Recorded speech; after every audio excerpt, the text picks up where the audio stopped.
నమస్తే, welcome to Vijay Kranti voice of Telangana. నేను మణి.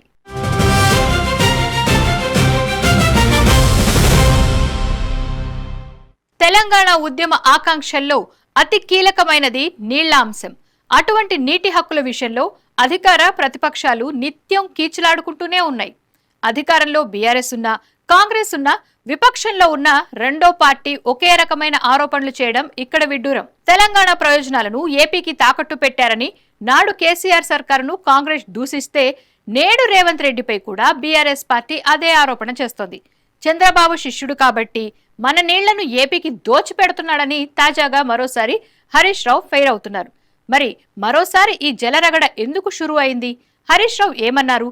దీనికి నీటిపారుదల శాఖ మంత్రి ఉత్తమ్ కుమార్ ఏమని కౌంటర్ ఇస్తున్నారు? ఆ వివరాలను ఈ వీడియోలో చూసేద్దాం. రాష్ట్ర ప్రయోజనాలు ఏపీకి తాకట్టు. 18 జరిగే జీఆర్ఎంబీ సమావేశం ఏపీ కోసమే. 7 ప్రాజెక్టుల అనుమతులను రద్దు చేయాలని ఏపీ ప్రతిపాదన. గురుదక్షిణ కోసమేనా రేవంత్ రెడ్డి మౌనం? మాజీ మంత్రి హరీష్ రావు. తప్పుడు ప్రచారం మానుకోండి. కట్టుకథలతో బట్ట కాల్చి మీద వేయడమే హరీష్ రావు పని. తొలుత కాళేశ్వరం ముడుపుల లెక్క చెప్పాలి.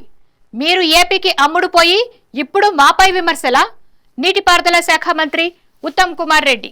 తెలంగాణ సాగు, తాగునీటి ప్రయోజనాలను పడంగా పెట్టేలా ఆంధ్రప్రదేశ్ ప్రభుత్వం కుట్ర చేస్తుంటే సీఎం రేవంత్ రెడ్డి ఎందుకు స్పందించడం లేదని మాజీ మంత్రి హరీష్ రావు ప్రశ్నించారు.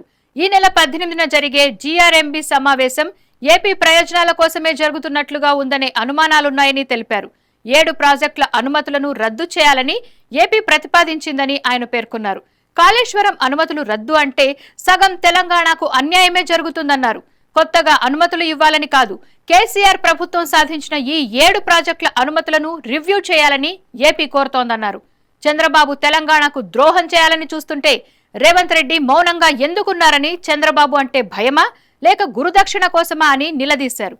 అయితే 2026 ఏప్రిల్ 24న తెలంగాణ ప్రాజెక్టులను అడ్డుకోవాలని చంద్రబాబు జీఆర్ఎంబీకి లేఖ రాశారని హరీష్ రావు చెబుతుండగా, నీటిపారుదల శాఖ మంత్రి ఉత్తమ్ కుమార్ రెడ్డి మాత్రం ఏపీ ఇదే పనిని గత 12 ఏళ్లుగా చేస్తూనే ఉందని కౌంటర్ ఇచ్చారు. కట్టుకథలతోనే సాగునీటి ప్రాజెక్టులపై ప్రజలను తప్పుదోవ పట్టించే ప్రయత్నం మానుకోవాలని హరీష్ రావుకు హితవు చెప్పారు. కాళేశ్వరం ప్రాజెక్టు వ్యవహారంపై లెక్కలు చెప్పిన తర్వాతే విమర్శలు చేయాలన్నారు. తెలంగాణ ప్రాజెక్టులను ఏపీ సర్కార్ 12 ఏళ్లుగా ప్రతి బోర్డు సమావేశంలోనూ వ్యతిరేకిస్తోందని, ఇది కొత్త విషయం కాదని స్పష్టం చేశారు. ఏపీ ప్రాజెక్టులకు పరోక్షంగా సహకరించిన బీఆర్ఎస్ నేతలు అధికారం కోల్పోగానే బట్టకాల్చి మీద వేస్తున్నారని మండిపడ్డారు. ఈ నెల 18న జరిగే కేఆర్ఎంబీ మీటింగ్ ఎజెండాలో చేర్చిన అంశాలు కొత్తవేమీ కావని, ఇవే అంశాలను గత సమావేశాలు, కరెస్పాండెన్స్లలో ఏపీ ప్రభుత్వం ప్రస్తావించిందని వివరించారు. ఇవే అంశాలను సీతారామ ఎత్తిపోతల పథకం క్లియరెన్స్ విషయంలోనూ ఏపీ ప్రస్తావించగా తెలంగాణ ప్రభుత్వం ధీటుగా స్పందించిందన్నారు. వాస్తవాలను జీఆర్ఎంబీ, సిడబ్ల్యూసీ దృష్టికి తీసుకువెళ్లి ఎస్ఎస్ఎంబీ టీసీ క్లియరెన్స్ సాధించినట్లు మంత్రి చెప్పారు. తెలంగాణ రైతుల ప్రయోజనాలు కాపాడే విషయంలో కాంగ్రెస్ ప్రభుత్వం రాజీ పడబోదని స్పష్టం చేశారు. ముందు కాళేశ్వరం ప్రాజెక్టు నిర్మాణంలో ఏపీ కాంట్రాక్టర్ల నుంచి ముడుపులు అందాయనే కవిత ఆరోపణలకు హరీష్ రావు సమాధానం చెప్పాలని మంత్రి ఉత్తమ్ కుమార్ రెడ్డి డిమాండ్ చేశారు. మరి వ్యూవర్స్, ఈ జల వివాదాల రగడ పొలిటికల్ టర్న్ తీసుకోవడంపై మీ అభిప్రాయం ఏంటి? ప్రభుత్వంలో ఉన్న వాళ్ళు వాస్తవాలను చెప్పి ప్రతిపక్షం కూడా సహకరించి మన హక్కులపై కలిసి కొట్లాడితే బాగుంటుందంటారా? మీ అభిప్రాయాలను కామెంట్స్ రూపంలో చెప్పండి. వీడియో నచ్చితే లైక్, షేర్ చేయండి. మరిన్ని అప్డేట్స్ కోసం విజయక్రాంతి ఛానల్ను సబ్స్క్రైబ్ చేసుకోండి.